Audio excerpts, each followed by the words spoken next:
buenas tardes a todos.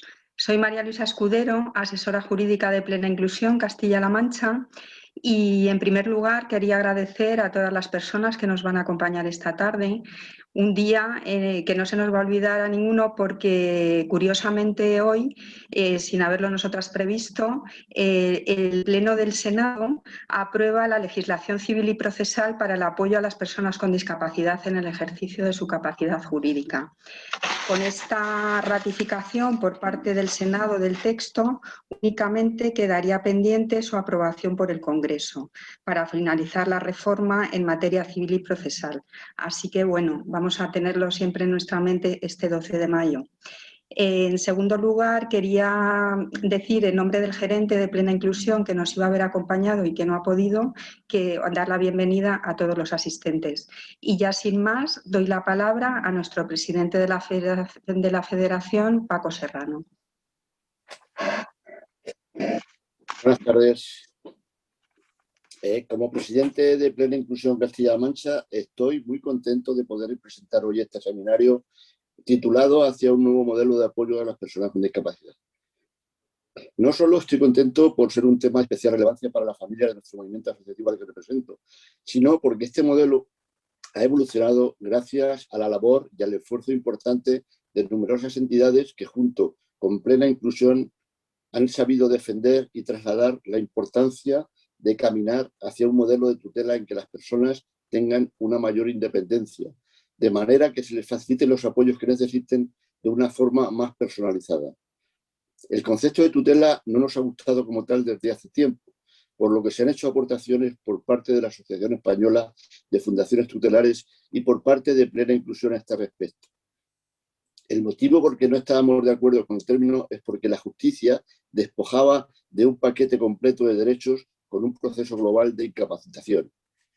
Hacia donde vamos es hacia un modelo de prestación de apoyos cuyo motivo es regular dichos apoyos para poder atender las necesidades específicas de cada persona.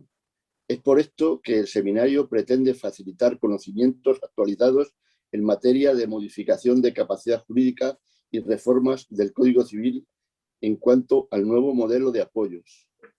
Consideramos que es nuestra responsabilidad como organización defender los derechos de las personas, pero manteniendo las garantías del cumplimiento de estos para las familias.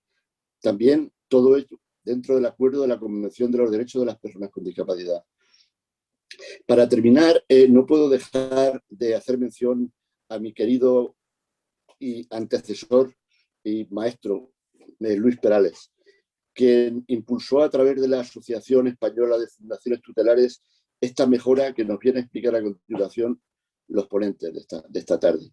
Dicho todo ello, nos complace contar con la presencia de un gran número de personas, en torno a las 200 que están conectadas, tanto profesionales, familiares, a quienes nos interesa a todos tanto esta cuestión. Gracias por trasladarnos vuestro interés y esperamos poder seguir ofreciendo actividades en las que contemos con vuestra aplicación. Muchas gracias y que aprovechéis la tarde en todos sus términos. Gracias.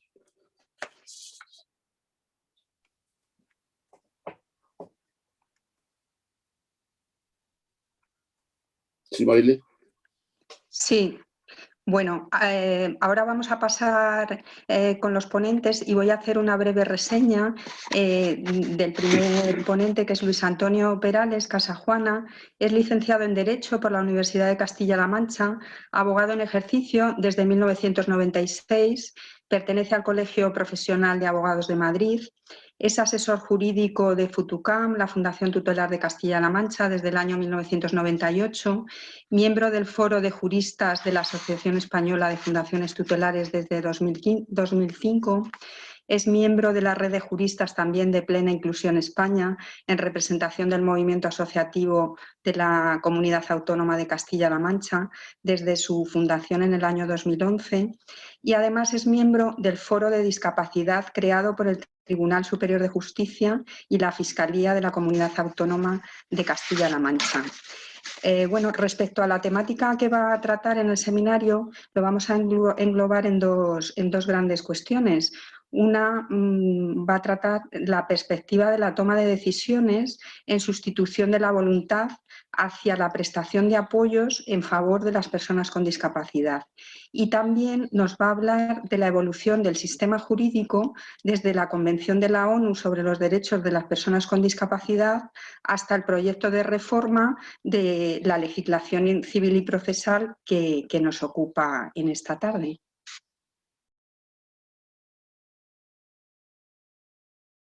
Bienvenidos y bueno, pues un placer encontrarme entre comillas virtualmente con vosotros. Es una pena que estos seminarios no nos podamos ver las caras como ocurría antiguamente antes de esta pandemia, pero bueno, al menos nos podemos ver a través de los monitores.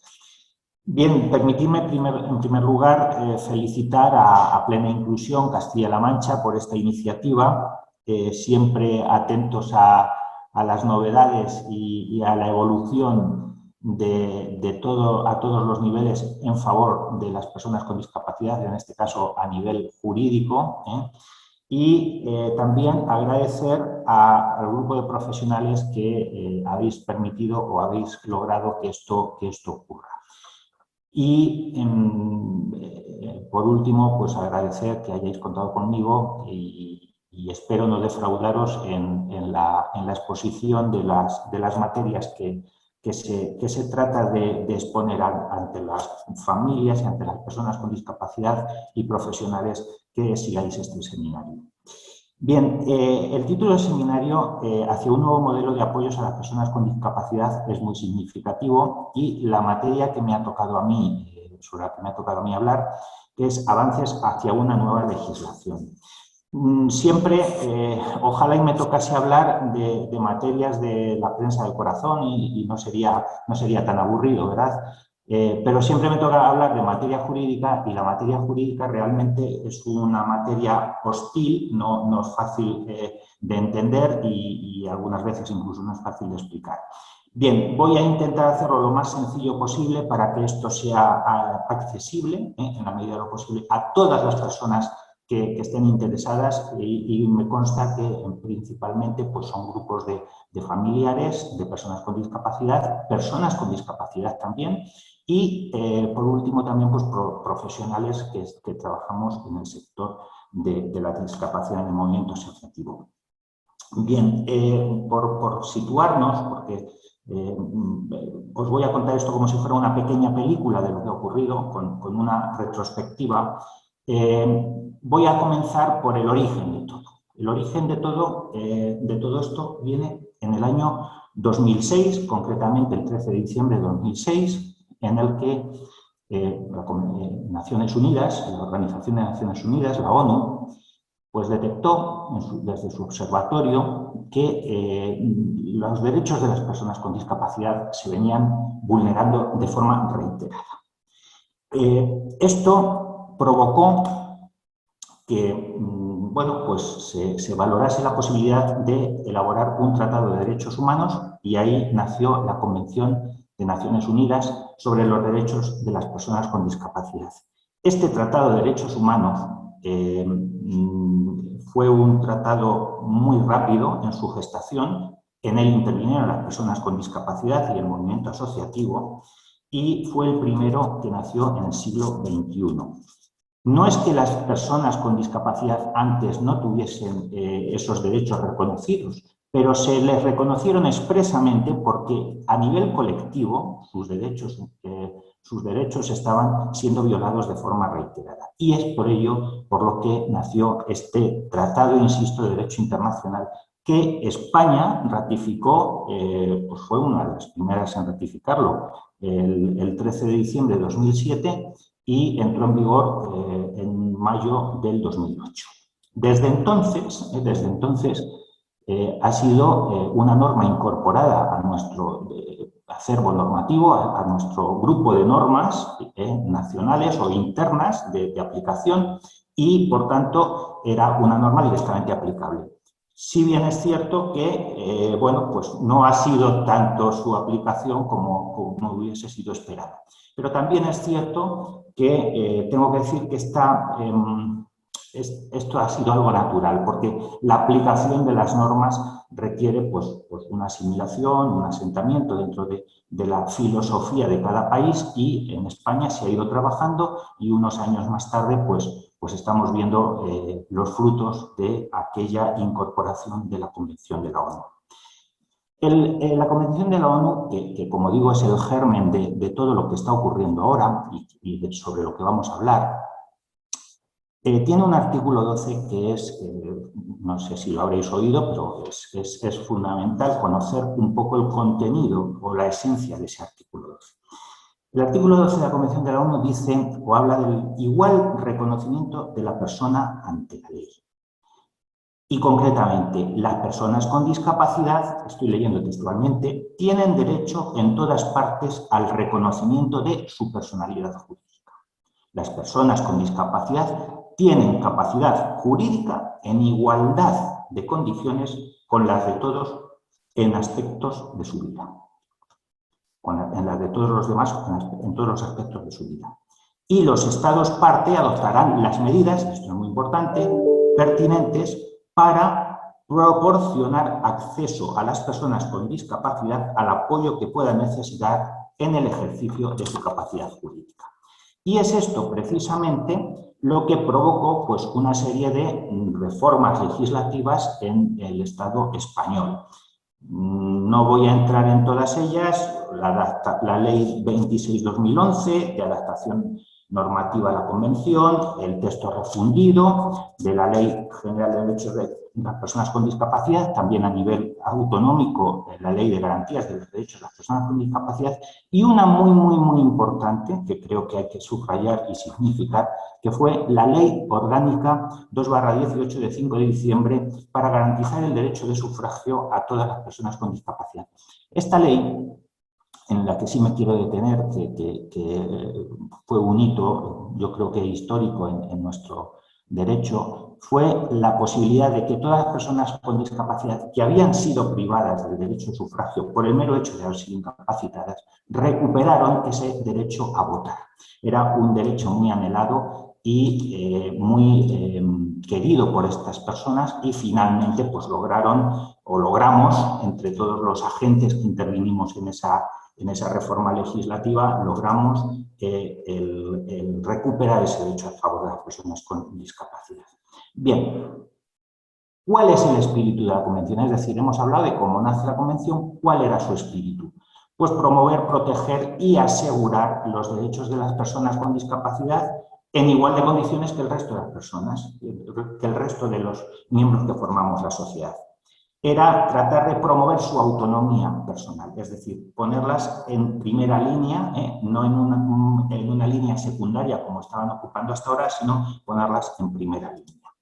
Y esto se hizo mediante el cambio de modelo. Había un modelo que llamábamos el modelo médico o rehabilitador, que venía a ser lo siguiente: las personas con discapacidad tienen una serie de problemas, es decir, poníamos el problema en la persona y la sociedad tiene que ayudarlas. Ese era el modelo anterior. A partir de la Convención vamos al modelo social y de derechos humanos. Ahora la persona no es la que tiene el problema. Admitimos su diferencia y quien tiene el problema es la sociedad. Y la sociedad los mecanismos sociales se tienen que adaptar para que todas las personas puedan disfrutar de sus derechos en plenitud. Y el problema ya lo desplazamos de la persona a la sociedad. Bien, de esta manera se ha ido evolucionando desde el año, como veis, desde el año 2008, en el que entra en vigor la Convención en España, hasta el año 2021. Han pasado una cantidad importante de años. Años en los que se ha ido trabajando, se ha ido evolucionando y se ha ido cambiando la filosofía de muchas personas que estamos en el entorno o trabajamos en la discapacidad. Y así, pues, recientemente ya se ha fraguado lo que es un proyecto de ley para reformar el Código Civil y la ley procesal, aparte de otras leyes que evidentemente tenían que ser retocadas porque no iban a ser acordes a los criterios de la Convención.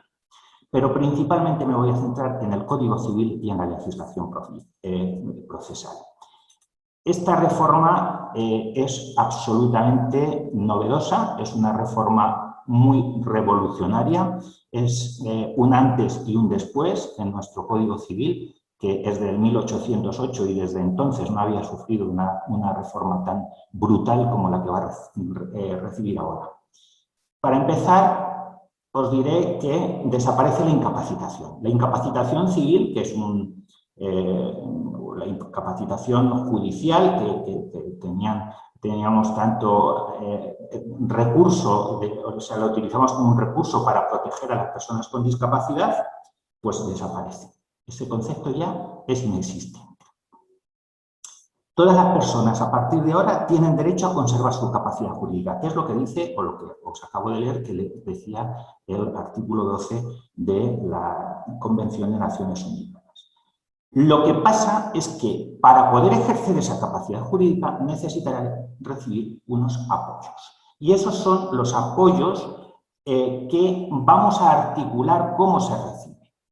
Desde la legislación lo que se va a establecer es qué apoyos necesita una persona y cómo se los vamos a poder dar. Y esos apoyos se van a dar desde los principios, o se van a establecer desde los principios de necesidad y proporcionalidad. ¿Qué significa esto? Necesidad única y exclusivamente cuando sean necesarios y proporcionalidad. No hay que dar más de lo que necesite la persona. Es decir, hasta donde llegue su autonomía, su capacidad de autogestión, ahí se le respeta. A partir del momento en el que necesita apoyos porque su capacidad natural no se lo permite, entonces se le brindan esos apoyos. La persona con discapacidad se tiene que convertir, y es la vocación que tiene esta reforma, en protagonista principal de su vida.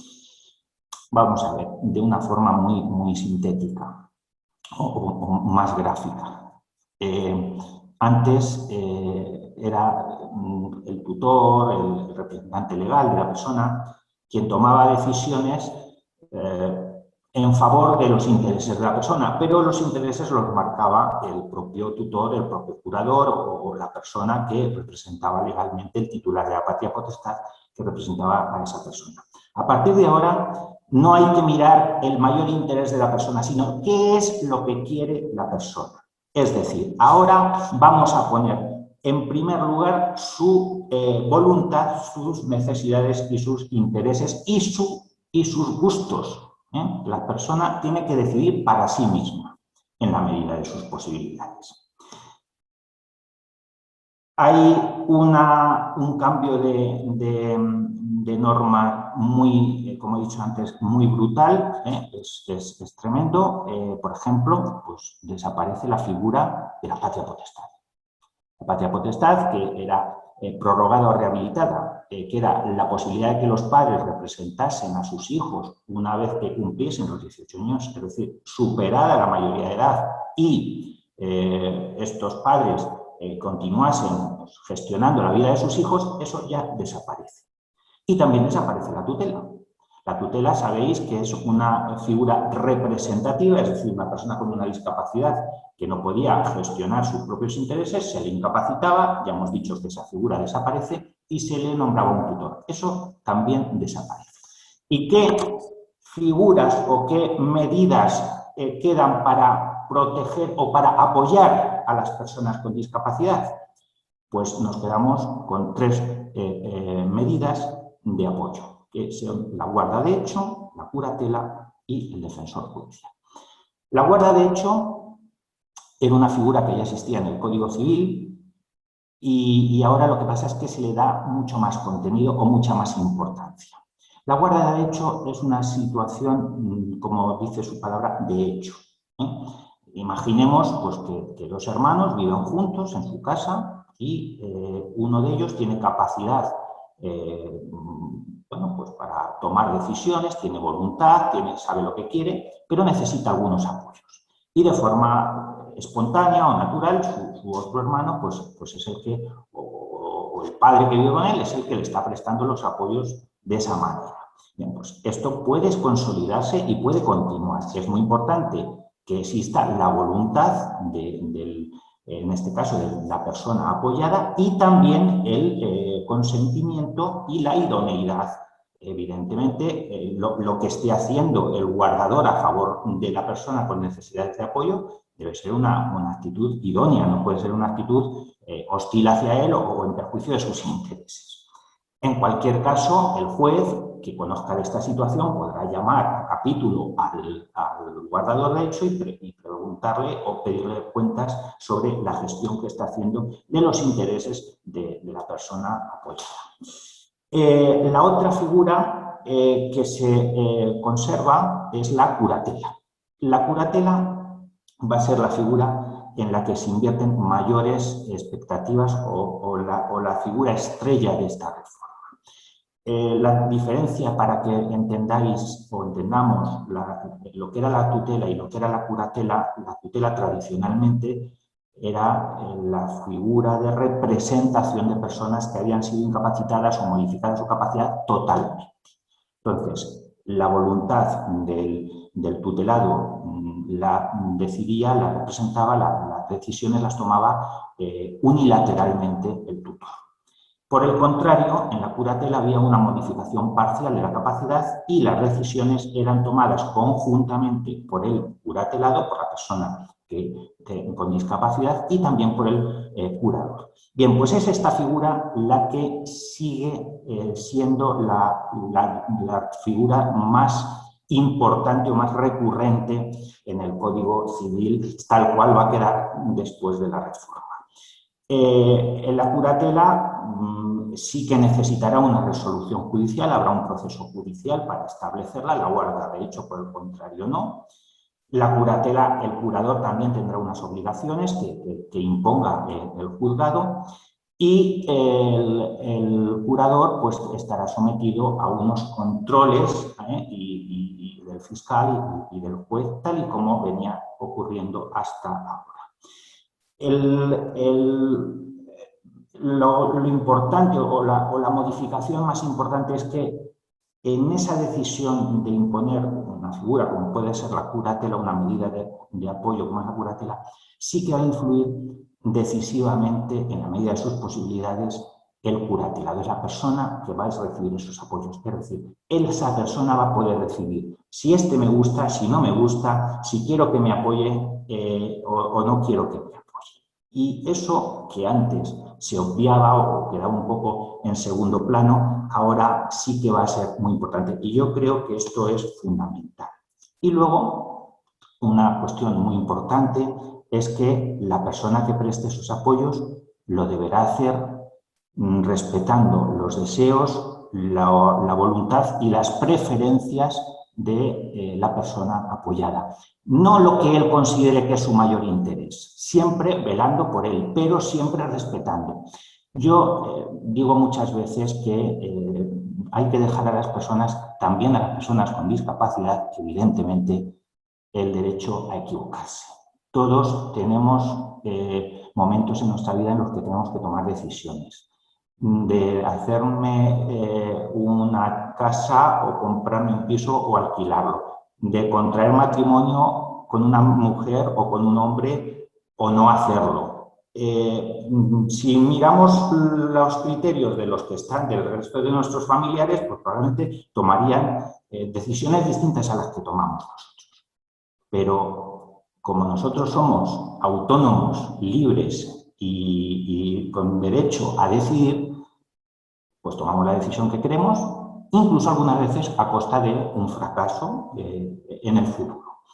Bien, pues este mismo derecho que tenemos los demás también lo tienen que tener las personas con discapacidad. Las hemos querido muchas veces proteger tanto que al final lo que les hemos es privado de su propia personalidad, de su propia autonomía. Y esto es donde tenemos que volver. Este es el gran avance, en esencia, de la Convención de Naciones Unidas y el gran avance que pretende la reforma del Código Civil.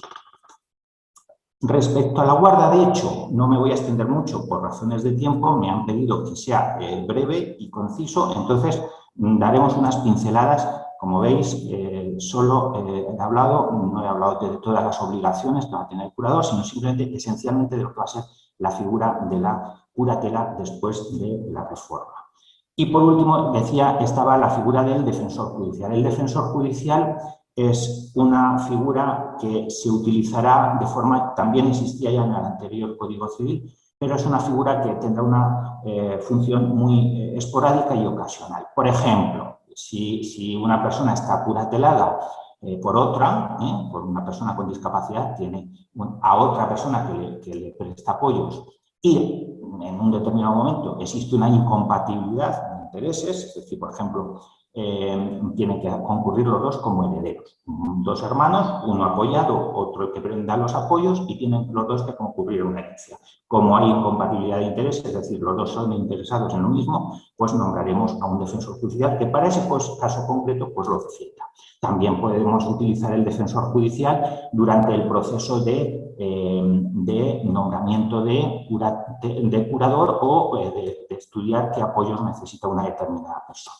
Y ya voy a ir finalizando con algunas ráfagas, esto como en la guerra, voy a dar 2 o 3 ráfagas que creo que son muy interesantes y probablemente posterior, en un futuro, deberán ser más desarrolladas. Por un lado, hay una prohibición que se establece legalmente. Antes esa prohibición no existía, no estaba amparada legalmente, pero sí por vía de buenas prácticas se llevaba a efecto. Y es la prohibición de que las entidades que prestan recursos asistenciales a favor de las personas con discapacidad sean las que presten los apoyos. Es decir, el ser juez y parte que hemos dicho siempre. Esto fue el motivo por el que en su día nacieron las fundaciones tutelares, que actualmente desempeñan una labor exclusivamente de apoyo a las personas, y las entidades que prestan recursos de otro tipo, como son las asociaciones que tienen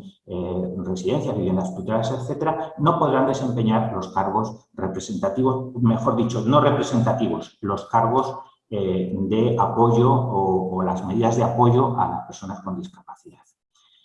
Otro detalle, la curatela representativa. La curatela representativa es lo que anteriormente se llamaba la tutela, es decir, no vamos a dejar vacías de contenido o de apoyo a las personas que tienen una discapacidad grave, una discapacidad severa, una gran necesidad de apoyo, y apoyos extensos, apoyos prácticamente al 100 o al 150%. Bien, pues para estos casos se conserva lo que es la curatela representativa, que más o menos viene a ser lo que anteriormente era la tutela. Pero sí es cierto que ahora esa figura será muy limitada, no antes que siempre hemos hablado de los trajes a medida y hacíamos unos trajes muy grandes y ahí cabían todas las personas. A unos les estaban bien y a otros les estaban grandes, pero ese es el traje que hacíamos. Ahora no, ahora habrá que ajustar la curatela representativa exclusivamente para aquellos casos que realmente sea necesario. Bien, otra ráfaga que voy a lanzar, y yo no sé si estaré ya en tiempo, pero bueno, me vais a permitir que me extienda aquí un minuto más. Es el asunto de la entrada en vigor de esta normativa. Cuando entre en vigor esta normativa vamos a tener unos plazos para adaptarnos.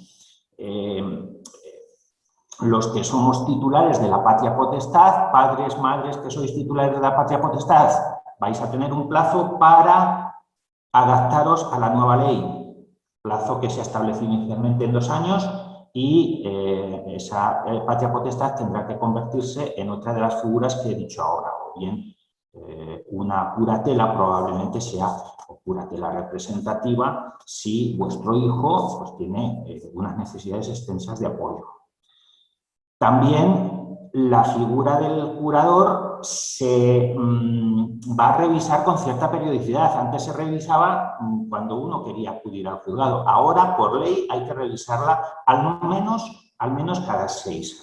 Inicialmente se fijaron 3, pero después de unas enmiendas aceptadas en el Senado se ha reducido a 3.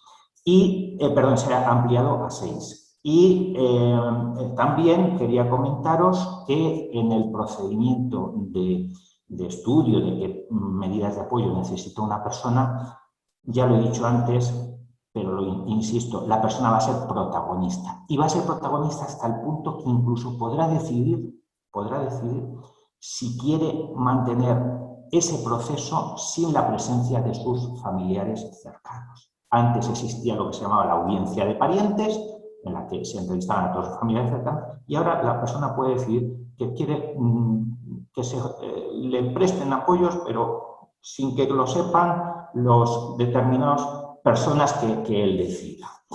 Y, por último, decir que las prohibiciones que se establecían antes, por ejemplo, la prohibición de la tenencia de armas o de la conducción de vehículos a motor, son prohibiciones de derechos y, por tanto, son incompatibles con la nueva regulación.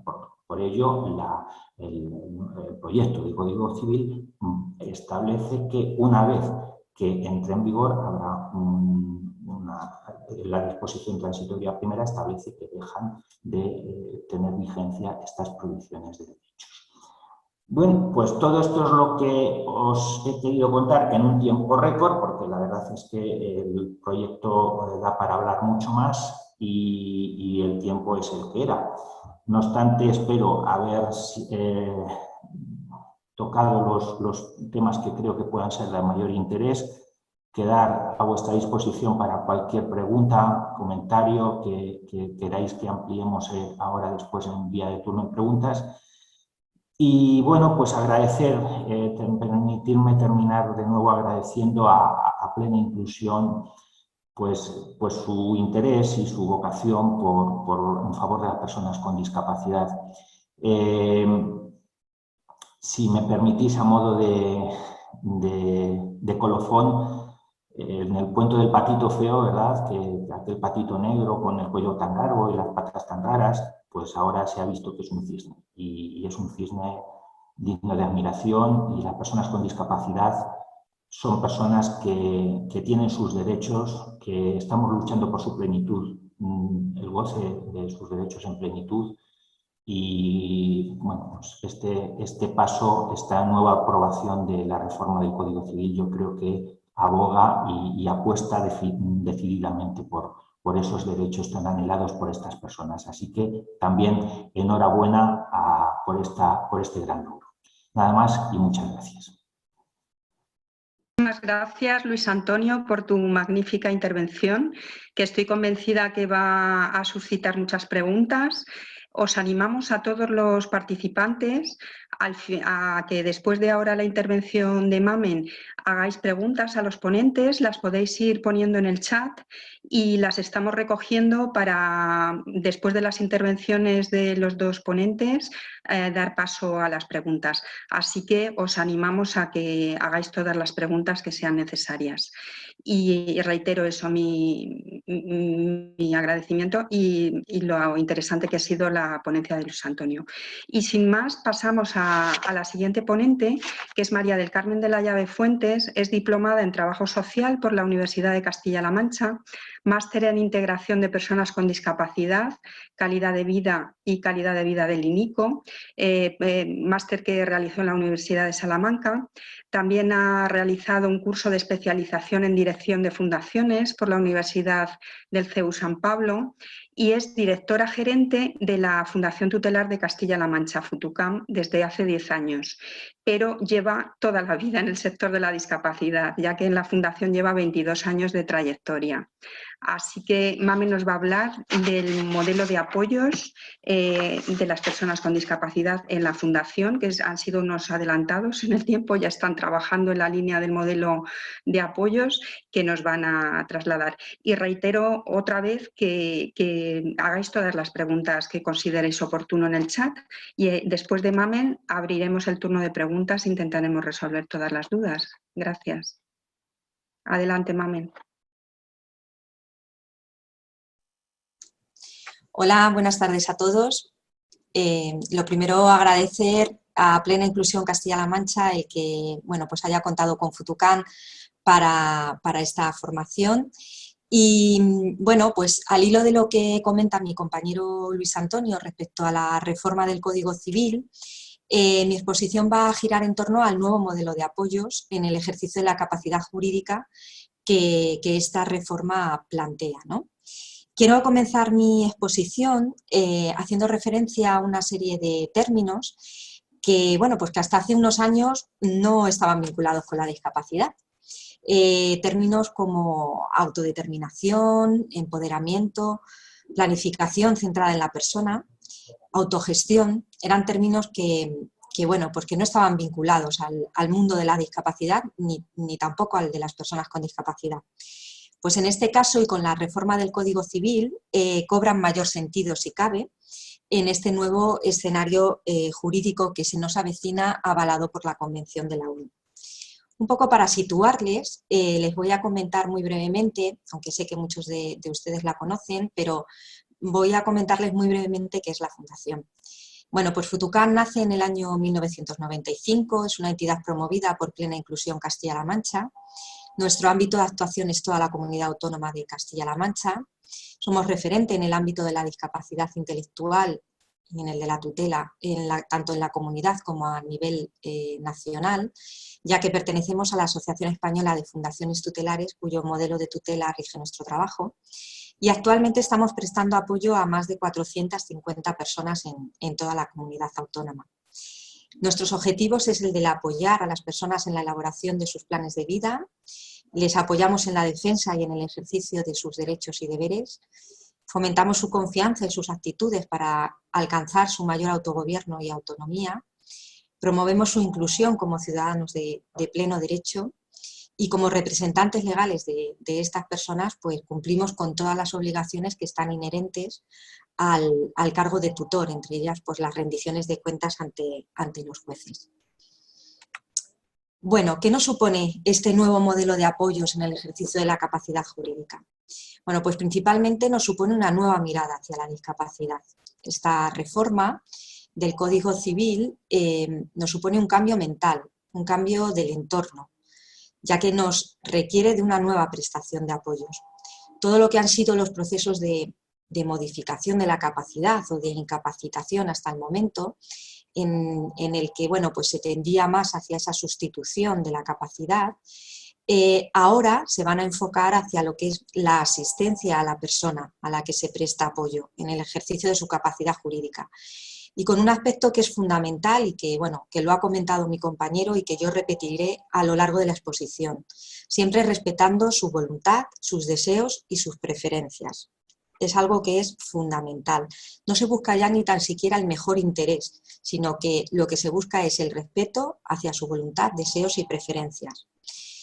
Pasamos, por lo tanto, de un ejercicio de la tutela quizá más sustitutiva, como decíamos, a garantizar la mejora en su propia capacidad de autogobierno. Es decir, que sean las personas quienes reivindiquen y ejerciten sus derechos en primera persona.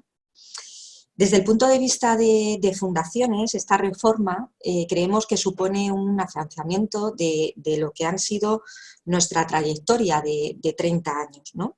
Hemos demostrado una capacidad de adaptación y de flexibilidad tanto a la Convención como en este caso la tendremos que demostrar también a la reforma. Tras la ratificación en el año 2008 de la Convención de la ONU por parte de España, fuimos muchas las fundaciones tutelares pues que dimos un giro en la prestación de los apoyos, como os decía, ¿no? Pasando de ese modelo más de sustitución a un modelo de apoyos en la toma de decisiones. Por lo tanto, ¿qué nos va a suponer esta nueva mirada? Pues como os decía, una diferencia fundamental, un cambio de enfoque, para pasar realmente de un enfoque de sustitución a un enfoque de derechos. ¿Cuáles son los principios inspiradores de la reforma del Código Civil? Pues principalmente dos. Uno de ellos, el respeto a la autonomía, como hemos dicho, voluntad, deseos y preferencias. Y otro de los principios que me parece fundamental y que creo que es bastante importante es el principio de necesidad y de proporcionalidad de las medidas de apoyo. Es decir, que las sentencias, en la medida de lo posible, sean sentencias más precisas. Sean sentencias, como bien venimos denominando desde hace muchos años, sean sentencias que sean trajes a medida. Es decir, que en el momento en el que se realiza una valoración de los apoyos que la persona necesita, estos se ajusten realmente a las capacidades de la persona. No se basen en las limitaciones, sino en las capacidades.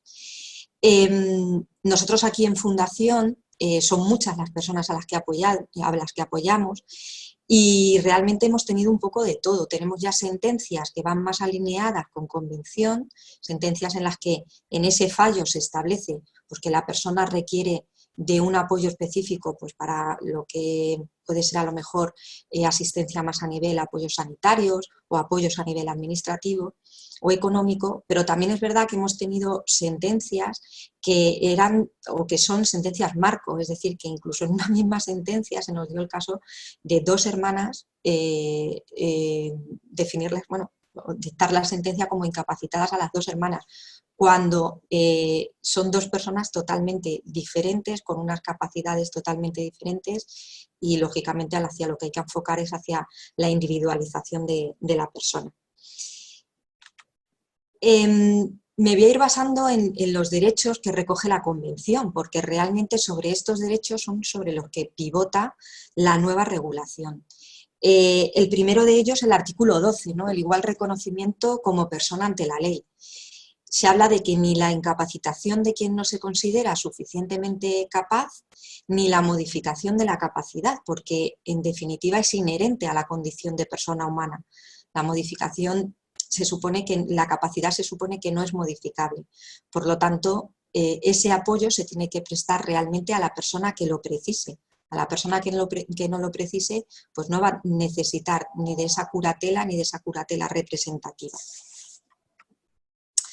El artículo 13 establecía el derecho al acceso a la justicia y creo que aquí tanto las fundaciones tutelares como todas las entidades del movimiento asociativo del tercer sector jugamos un papel fundamental.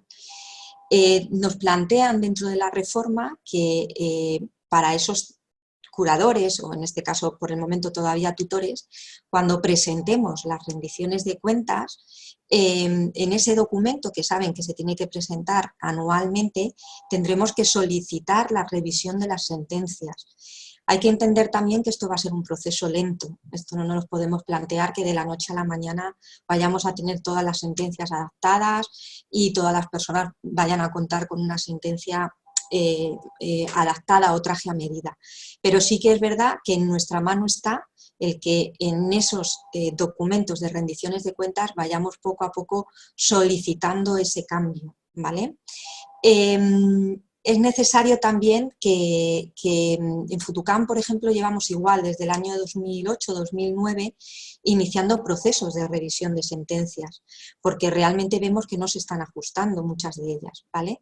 Entonces, es un trabajo complicado, yo lo digo, es un trabajo en el que hay que justificar muy mucho la evolución de la persona, las capacidades de las personas, pero es verdad que los resultados, por el momento para nosotros y principalmente para la persona apoyada, han sido muy satisfactorios. ¿Qué va a suponer los nuevos procedimientos en cuanto a las modificaciones de la capacidad, si así se puede decir?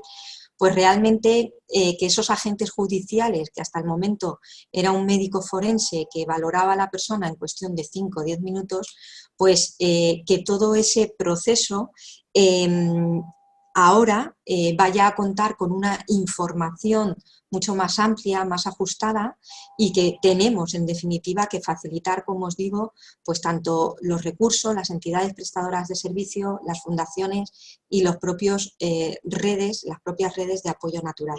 Por lo tanto, en nuestra mano está el facilitar esa información a los agentes judiciales por parte de tanto familiares como profesionales especializados. Y siempre con un objetivo claro, que prevalezcan las capacidades de las personas, no que prevalezcan las limitaciones, que es en lo que nos hemos venido basando, bueno, quizá en muchas ocasiones, ¿no? Establecíamos en nuestros informes más las limitaciones, más que las capacidades. De esta manera, ¿qué vamos a hacer? Pues capacitar a las personas para que sepan elegir los apoyos que necesitan, apoyos que se tienen que ajustar a sus necesidades. Y bueno, pues a las fundaciones tutelares, yo creo que esto es es algo que tenemos como deberes, y también yo creo que las propias personas que representemos a las personas con discapacidad intelectual apoyadas, debemos ajustarnos y no extralimitarnos de lo que dicte la sentencia. Muchas veces tendemos mucho más, yo creo que por el afán o por querer sobreprotegerlos. Y en este caso sí que es algo que vamos a tener que trabajarlo. Tenemos que adaptarnos y ajustarnos a los apoyos que establezca la sentencia. Otro de los aspectos que recoge la Convención es el artículo 21, el de la libertad de expresión, el artículo 19, la libertad de desplazamiento a vivir de forma independiente. Y creo que aquí algo fundamental es el apoyo que tenemos que dar y prestar para que las personas inicien proyectos de vida independiente. Debemos de generar procesos de desinstitucionalización a demanda siempre de la propia persona apoyada. Nosotros en la Fundación actualmente contamos con un 22% de nuestra población objeto que viven de manera independiente. Son más de 90 personas las que están viviendo en entornos comunitarios, con lo que ello conlleva, lógicamente, un seguimiento y un apoyo tanto en el desarrollo de habilidades de la vida diaria como en las relaciones con el entorno y con la comunidad. Y bueno, pues si este es el deseo de la persona, pues debemos de tender a apoyarles en estos proyectos de vida en comunidad.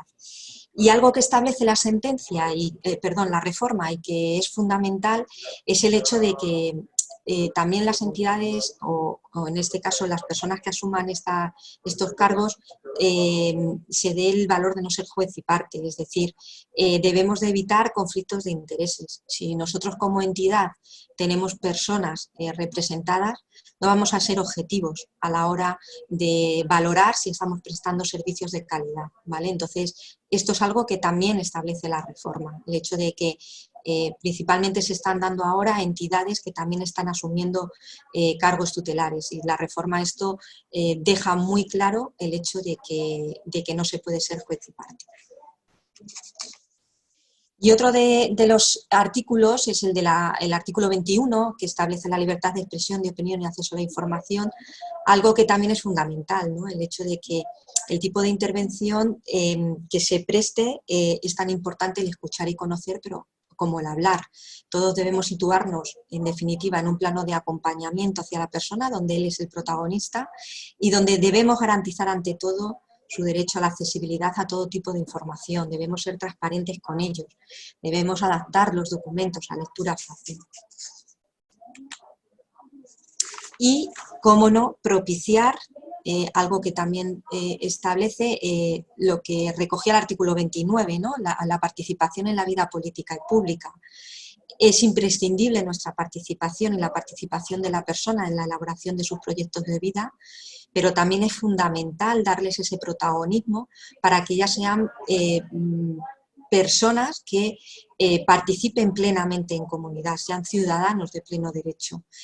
Y eso va a un nivel macro, pero en un nivel micro también se puede hacer mucho. Debemos darles esa posibilidad, ya se están dando muchísimas experiencias a este nivel, de que las personas participen en las organizaciones, dentro de sus órganos de gobierno, dentro de sus juntas directivas, de sus patronatos, en equipos representativos, dentro de propios procesos que genere la entidad. Y, cómo no, también deben de ser partícipes en campañas sobre derechos, en programas de incidencia comunitaria o política. Por lo tanto, ¿qué nos supone este nuevo enfoque? Pues nos supone pasar de una tutela que podemos denominar, por eso lo pongo ahí un poquito entre comillas, una tutela más paternalista, en la que el sistema pues quizá era un poco más restrictivo, en el que quizás se generaban algunos abusos de poder porque entendíamos que quizá el tutor o el profesional en este caso era el que podía decidir sobre la persona, le sustituía en la toma de decisiones. Nadie mejor que el profesional para conocer lo que la persona en este caso necesitaba. También se va a pasar de esas decisiones subrogadas, ¿no? En las que igual el profesional o el tutor decide sobre ellos, decide respecto a lo que quiere la persona. y también quizá pasemos un poco de servicios quizá más institucionalizados, ¿no? Esto no quiere decir que ahora las personas vayan a salir de los recursos, pero sí que es verdad que el enfoque que se da realmente es hacia esa demanda de la persona, y si la demanda de la persona es vida en comunidad, pues tenemos que generar esos procesos de desinstitucionalización. Y nos vamos hacia un nuevo enfoque en el apoyo a la toma de decisiones, que viene, bueno, pues sustentado por ese derecho a la capacidad legal, porque sea un sistema mucho más flexible, en el que la elección y el control vayan vinculados y alineados con los deseos, con los propósitos, con las preferencias de la persona, en el que la autoestima y la independencia de la persona lógicamente va a mejorar, en el que se va a fomentar, como os vengo diciendo, esa vida independiente en aquellos casos en los que la persona lo desee, en el que nosotros como profesionales y también la propia persona que asuma ese cargo, pues le va a tener que dar todo ese soporte social y esa intervención mucho más personalizada, y en la que van a tener que hacer uso sí o sí, porque debe de ser así, y de hecho ya se viene haciendo, ¿no?, de lo que son servicios más basados en la comunidad. ¿Cuál es el modelo que venimos trabajando en la Fundación, el modelo de apoyo de FUTUCAN?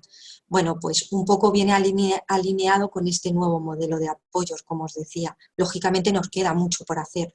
A nosotros como Fundación, a las entidades prestadoras de servicios, a las familias. Es una tarea, es un trabajo que tenemos que hacer, y que lo tenemos que hacer realmente por ese proceso de empoderamiento, por el empoderamiento de las personas con discapacidad intelectual. Pero sí que es verdad que nosotros, pues ya venimos desde hace años realizando un trabajo individualizado, adaptado a las características y circunstancias de la persona. Trabajamos con la metodología de PCP, siempre, la mayoría de las veces, en coordinación con los propios recursos en los que ellos, en este caso, residen.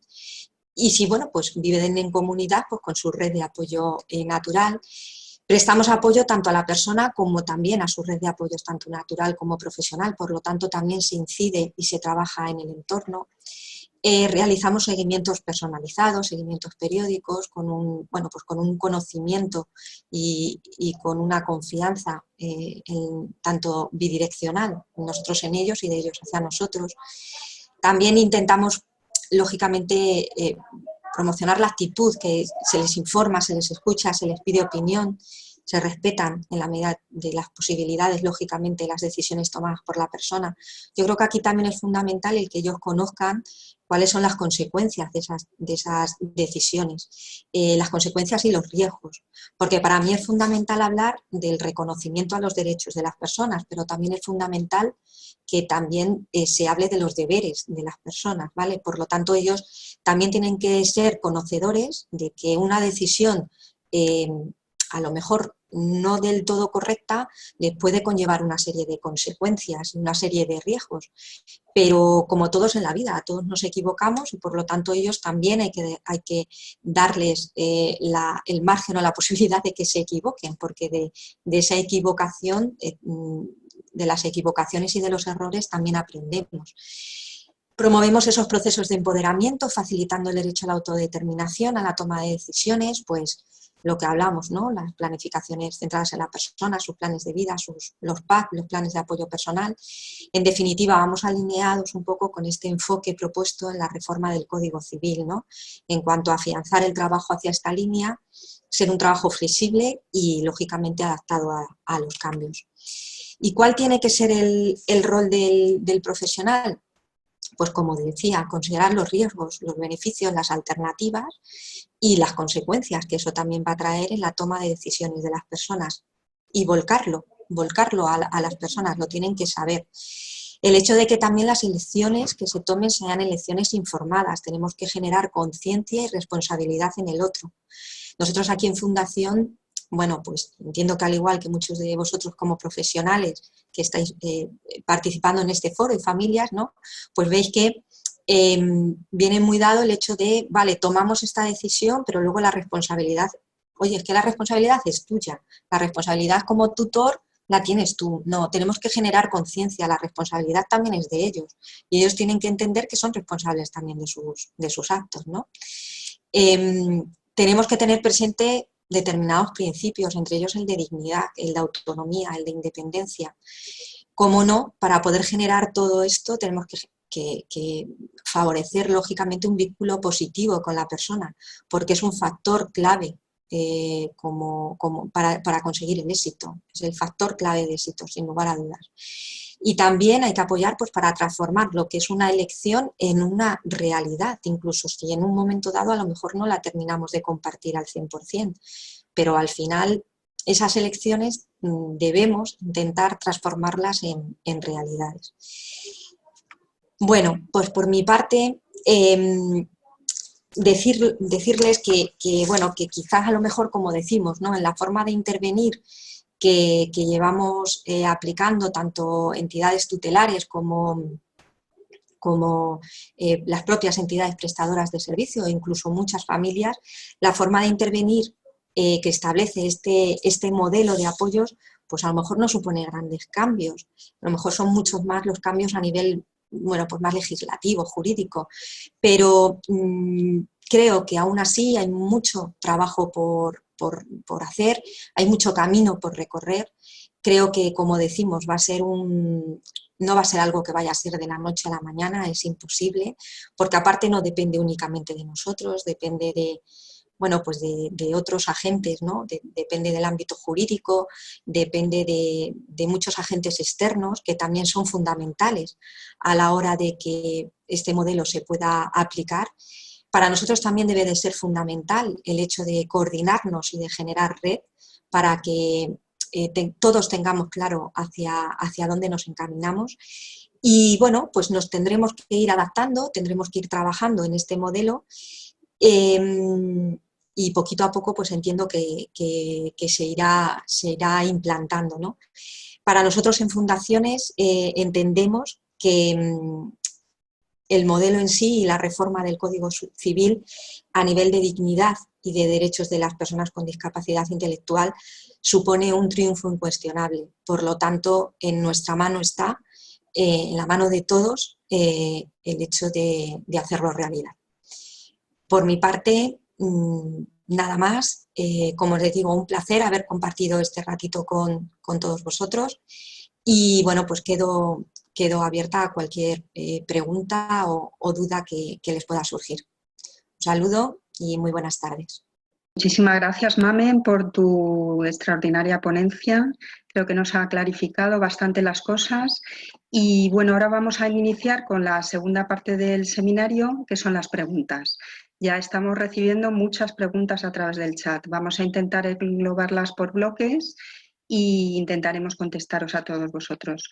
Empiezo con la primera pregunta, que es relativa a los guardadores de hecho. La hace Ana Belén García y la dirige a Luis Antonio. Entonces pregunta, ¿los directores de los centros o viviendas con apoyo para personas con discapacidad actualmente somos guardadores de hecho de algunas personas con discapacidad intelectual?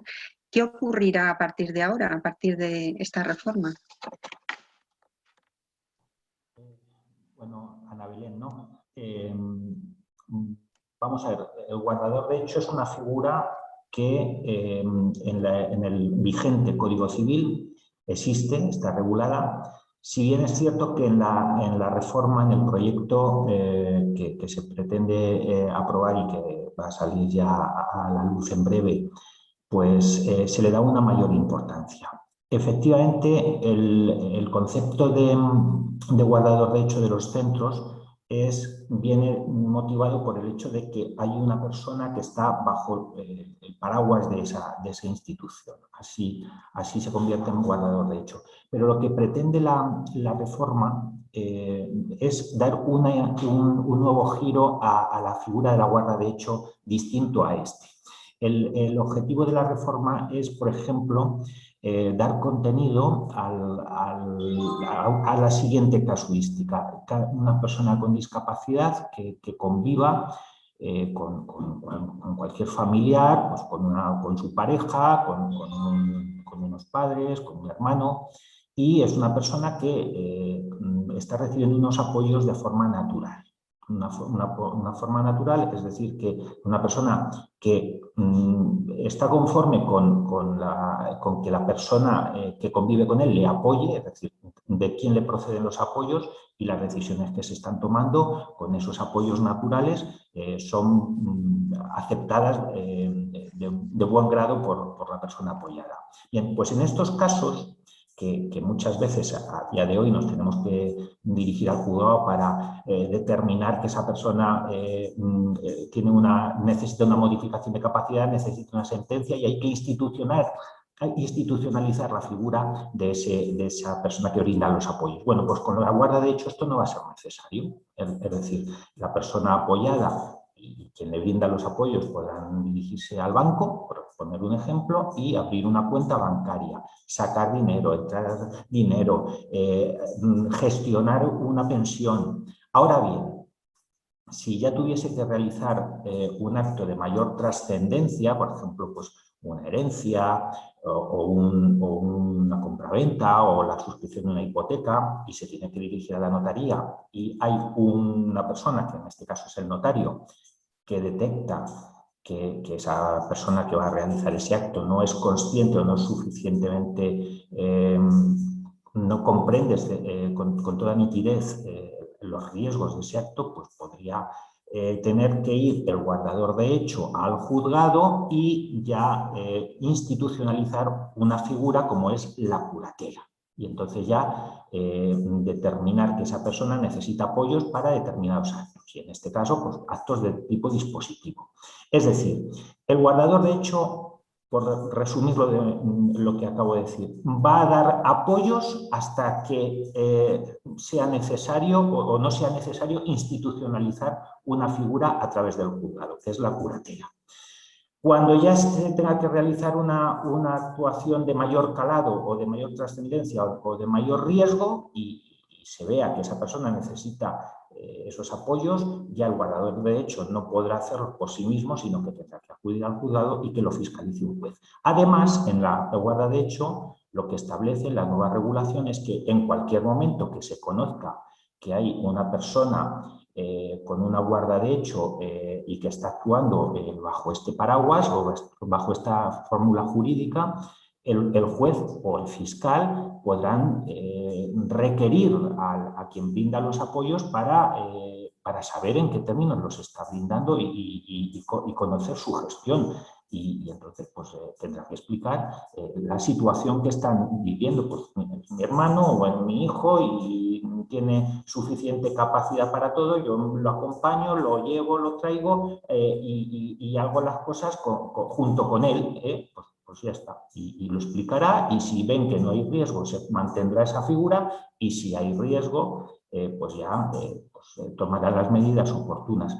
Es algo que también es un anhelo que tampoco, voy a ser sincero, no sabemos cómo va a llegar a funcionar, pero que de hecho creemos que puede ser válido para muchos perfiles de personas que no necesitan una sentencia de modificación de capacidad y con el apoyo de una persona que convive con ellos, pues puede vivir tranquilamente, sin más.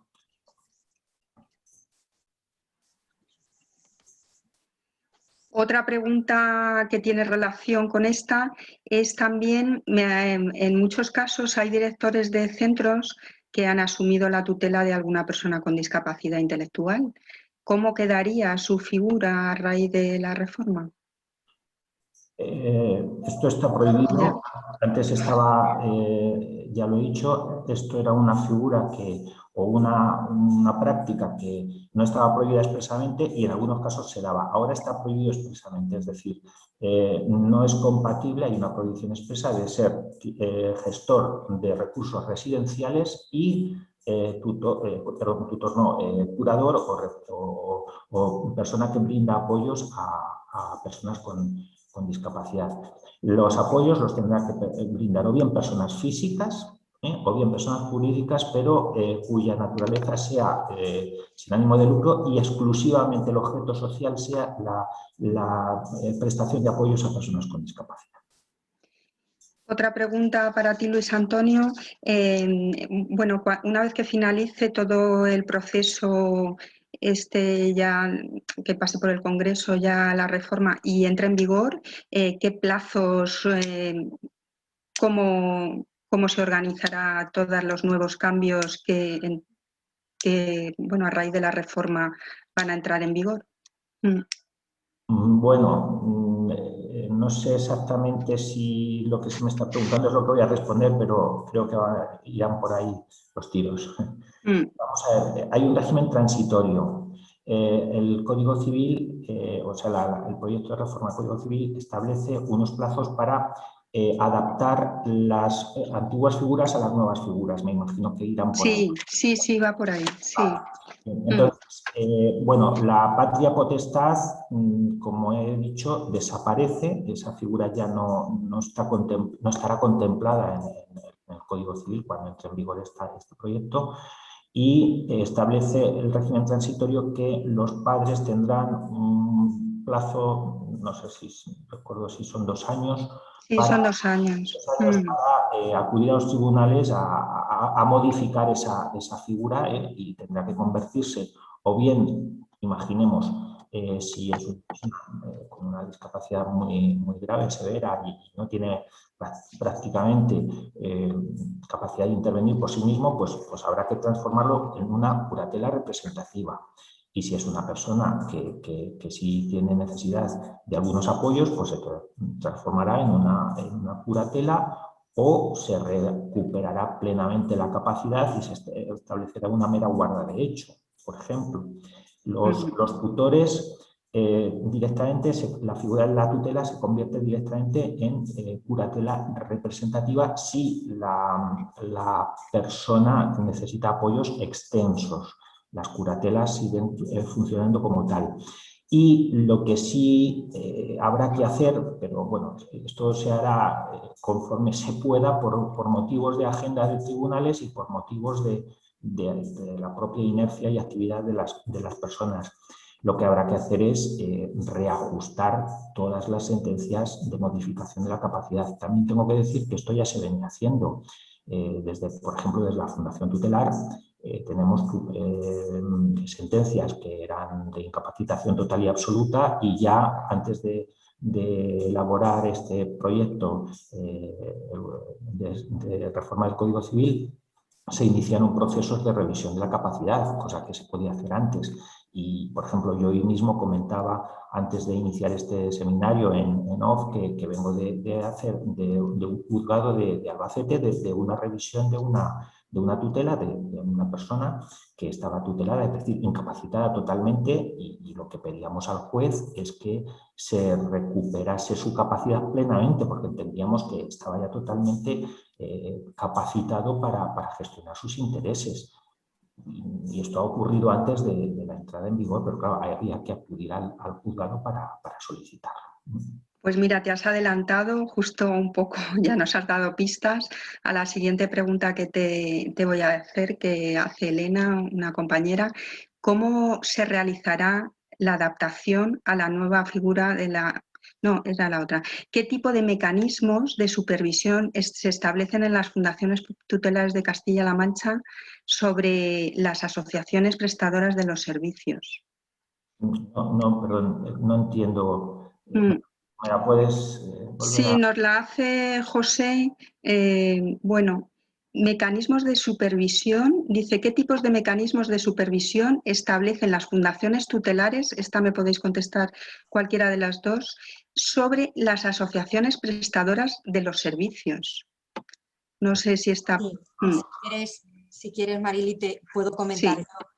Sí. A ver, nosotros lo que hacemos es un seguimiento que nos permite comprobar realmente que en las entidades prestadoras de servicio, en los recursos, se están prestando los apoyos que la persona necesita. Para nosotros es fundamental esa coordinación, esa buena sintonía con los recursos, porque bueno, a nivel autonómico son más de 90 los recursos con los que nos coordinamos y con los que colaboramos, ¿no? Pero realmente nosotros no hacemos una supervisión, porque esto corresponde lógicamente a la administración. Nosotros no somos la entidad que debe de supervisar el funcionamiento, las tareas de las entidades prestadoras de servicios. Sí que es verdad que por parte de la administración, a través de los propios recursos y a través de estas entidades, sí que es verdad que se nos supervisa a nosotros. eso sí que lo tenemos claro, pero en este caso no es una función nuestra. Lo que sí que por lo que abogamos y por lo que apostamos es por esa buena coordinación con las entidades prestadoras que, bueno, que casi en el 100% de los casos se da. Bueno, la que antes quería hacer a Luis Antonio, por seguir al hilo un poco de lo que estaba comentando antes, que van entrando las preguntas y se van moviendo, es cómo, pregunta Elena, ¿cómo se realizará la adaptación a las nuevas figuras? ¿A demanda de la familia? ¿A demanda de oficio? ¿Cómo se van a revisar y cómo se van a adaptar las nuevas figuras a raíz de la reforma?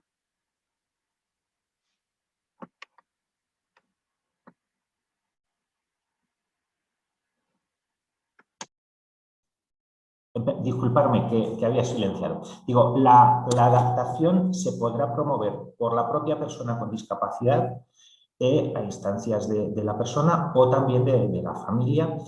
Y en este caso dice la ley que habrá un plazo de 1 año para resolver sobre esta petición en su régimen transitorio y también prevé que si no se hace así lo tendrán que hacer los juzgados de oficio.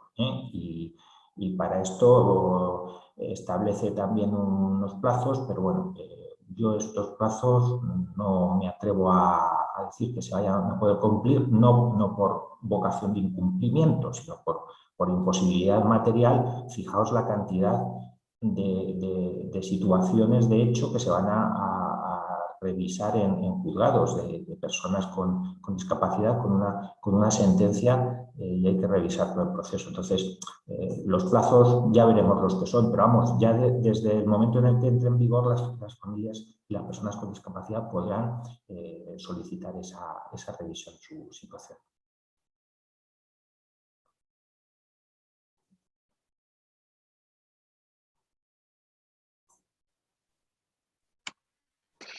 Pregunta, sí, perdón. Pregunta Ana que si es irreversible la incapacitación de una persona que ya está incapacitada legalmente. Yo creo que ya lo hemos ido diciendo. La figura de la incapacitación como tal, la privación de la capacidad jurídica de actuar, ya desaparece con este nuevo texto. Por tanto, eso ya no va a ser posible. Tendremos que ver qué apoyos necesita, qué apoyos y quién le va a brindar esos apoyos. Y esos apoyos eran muy ese traje a medida que decimos. Y decía una persona que en un seminario la escuché yo decir, y cosido a mano si es posible. Afinar mucho en qué aspectos esa persona necesita esos apoyos y quién se lo va a brindar. En la intervención yo creo que esta pregunta también nos lo has explicado, pero bueno, por si puedes afinar un poquito, pregunta María que cómo y quiénes determinan los apoyos necesarios y cómo se costean. Pregunta. Bueno, vamos a ver. Los apoyos se determinan si vamos a un juzgado para ver, hay un procedimiento. No he entrado en el aspecto procesal porque era muy poco tiempo y la forma es mucho más amplia, ¿no? Que el tiempo del que disponíamos para analizarla. Pero hay un aspecto procesal y es si hay que determinar unos apoyos desde el punto de vista... Nos olvidamos de la guarda de hecho, ¿vale? Vamos a una institución como la curatela. Vamos a ir al juzgado y vamos a hacer un proceso para determinar qué clase de apoyos necesita la persona. Ese proceso, aprovecho ahora para decirlo, será protagonista principal de ese proceso la persona en cuestión. Incluso lo puede promover esa persona, cosa que antes no ocurría. Si hay conflictos o surgen algún tipo esto se hará por una vía de jurisdicción voluntaria, pero si hay algún tipo de conflicto se irá a un procedimiento verbal, tal cual se está haciendo ahora, un proceso en el que habrá una contradicción y todas las partes podrán poner sus puntos de vista distintos y exponerlos ante el juzgado.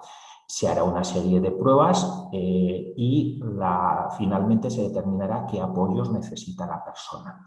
Y esos apoyos, ¿quién se los va a brindar? En ese aspecto es muy novedoso el hecho de que la persona en cuestión, la persona con discapacidad, puede decir quién quiere que le brinde los apoyos o quién quiere que no le brinde los apoyos en ningún caso. Cosa que antes se obviaba, es decir, antes discurría el proceso prácticamente pues sin la intervención de la persona con discapacidad. Ahora sí que la persona va a tener un protagonismo. Y otra cosa que es muy importante, y aprovecho para decirla, es que también regula la reforma que habrá que poner los medios adecuados para que la persona con discapacidad tenga conocimiento de lo que ocurre en ese proceso. Y esto es adaptar a nivel cognitivo el proceso para que esa persona lo pueda entender. Creo que esto también es un aspecto muy importante.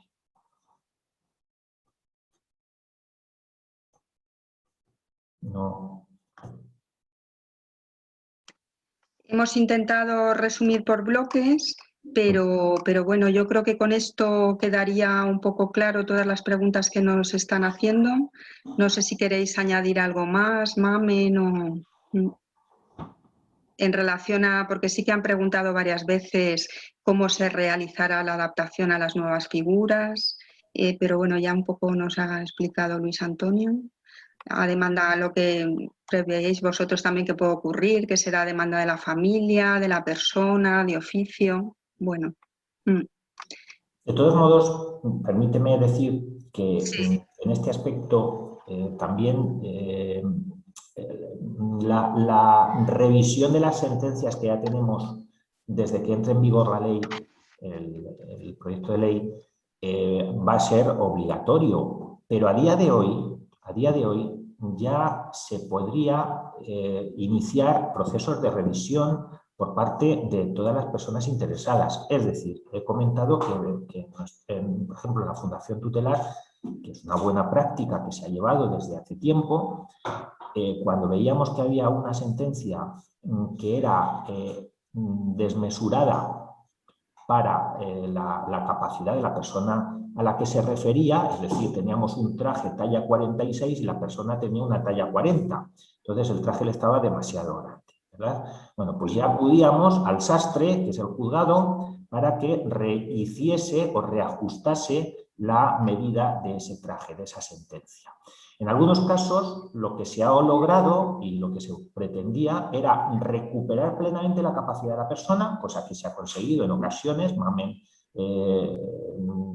ha sido protagonista de muchas personas tuteladas por la Fundación o curateladas por la Fundación que ahora se gestionan autónomamente y sin ningún tipo de apoyos. Y en otras ocasiones lo que ha ocurrido es que la sentencia ha pasado de ser de una antigua o actual, porque todavía modificación total de la capacidad, a una modificación parcial de la capacidad. Es decir, de la figura de un tutor, que es una figura representativa, hemos pasado a un curador, que es una figura de apoyos puntuales. Entonces, en ese proceso de revisión de la sentencia, de revisión de la capacidad, que ya estaba previsto anteriormente, si bien es cierto que no se usaba mucho, lo que se ha hecho es reajustar la sentencia y los apoyos que esa persona necesita. Y a lo mejor una persona que tenía unos apoyos extensos pues se ha reducido exclusivamente al ámbito patrimonial o al ámbito de salud y sanidad o algo así, ¿no? Entonces, esto también transmitirlo a las familias que nos estén viendo, que esto no hay que esperarse tampoco a la reforma, que esto ya se podía hacer antes y se puede hacer a día de hoy. Y bueno, pues te invito también a que se haga, porque al fin y al cabo es ajustar. Antes se miraba poco al detalle y ahora se mira más al detalle en un proceso de estas características y por tanto se puede ajustar las sentencias mucho más a lo que realmente necesita la persona. Sí, y luego también han preguntado a alguna de las personas que si se prevé que el régimen de colaboración, también has adelantado cosas con todo lo que nos estás explicando, se prevé un régimen de colaboración entre la Administración de Justicia y las entidades del tercer sector de acción social. Debería ser así y la ley lo contempla, pero ¿cómo lo veis vosotros que ya tenéis experiencia? Sí, yo, si quieres, mira, te voy a decir en la reforma de la ley procesal, si estuviésemos ya con esa ley en vigor, determina que para la prueba, para ver qué apoyos necesita una persona para acreditar qué parcelas de la vida necesita esos apoyos, pues la prueba, una de las pruebas que incorpora esta reforma es dictámenes profesionales de los ámbitos social, jurídico y sanitario. Y estos apoyos probablemente podamos brindarlos profesionales del sector. Por ejemplo, pues, profesionales de las fundaciones tutelares que conozcan a la persona, que conozcan sus habilidades. Es decir, en el proceso tal cual está diseñado a día de hoy, el único, digamos, técnico que interviene en ese proceso es el médico forense. Bien, pues el médico forense ahora va a tener también que asimilar, aparte de lo que él diga, lo que digan, o el juez va a tener en cuenta no solo lo que diga el médico forense, sino también los profesionales de este sector. Yo siempre decía en los procesos, cuando se iniciaban por vía privada, que era muy importante al médico forense llevarle una prueba muy bien elaborada, muy detallada de las capacidades y de las necesidades de apoyo de la persona. Pero esto si no era lo habitual, en algunos casos se hacía, pero no era lo habitual, porque la ley no lo exigía. Ahora ya lo va a exigir la ley. Claro. Esto es muy importante para que al juez llegue ya la materia prima, que es la esencia, que es la persona, llegue muy depurada sus capacidades y sus necesidades de apoyo. Muy bien. Bueno, pues ya estamos fuera de hora y hay muchas preguntas, pero bueno, ya más o menos habéis contestado, las hemos agrupado un poco a todas las cuestiones más relevantes o que ha habido más personas sobre las que han preguntado. De cualquier forma, invitar a los asistentes al seminario a que sigan en contacto tanto con los servicios de apoyo a familias, conmigo en mi caso de asesoría jurídica de Plena Inclusión Castilla-La Mancha, porque esto es un punto de partida. A partir de ahora, pues todos vamos a tener que trabajar juntos. Entonces, animar a las familias a que cualquier duda o una vez que todo este proceso, este engranaje se ponga en marcha, pues que cuenten con nuestra colaboración de la Fundación Tutelar, porque tiene muchísima experiencia, y gracias por haber participado en el seminario y habernos dado tanta luz a esta materia. Y luego eso a través de los servicios de apoyo a familias de Plena Inclusión Castilla-La Mancha, que estamos en 3 provincias, en Toledo, en Ciudad Real y en Albacete, pues las familias pueden contar con nosotros para cualquier duda o para cualquier ayuda que necesiten en todo este proceso que acaba de comenzar.